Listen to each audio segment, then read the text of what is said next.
എടെ നമുക്ക് ഇനി മുതൽ പിങ്കിയെ പോലെ ആയാലോടെ. എങ്ങനെ? നല്ലോണം പഠിച്ച് എല്ലാ വിഷയത്തിനും ഫുൾ മാർക്കൊക്കെ വാങ്ങി ക്ലാസ്സിലെ ടോപ്പ് ആയാലോ നമുക്ക്. നീ നടക്കുന്ന കാര്യം വല്ലതും പറ. നമ്മളൊക്കെ എത്ര തലകുത്തി നിന്ന് പഠിച്ചാലും ഫുൾ മാർക്ക് കിട്ടത്തില്ല.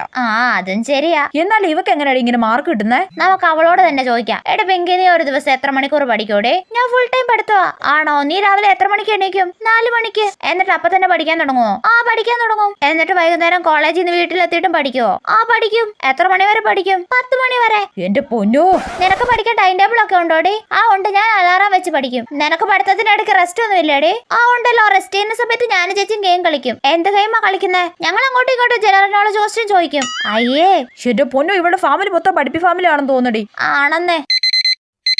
അതെന്താടി പിങ്കി, കോളൊക്കെ വരുന്നുണ്ടല്ലോ. ലവറാണോ? ലവ് ഒന്നും എനിക്കിഷ്ടല്ല. ഇതെനിക്ക് അടുത്ത വിഷയം പഠിക്കാനുള്ള അലാറം അടിച്ചതാ. എടി, ഇവിടെ റോബോട്ടോ മറ്റോ ആണെന്ന് തോന്നടി. ആണെന്നേ. എന്റെ പൊന്നോ, നമുക്ക് ഇങ്ങനെയൊന്നും പഠിക്കാൻ പറ്റത്തില്ലടി. അത് ഉറപ്പല്ലേ?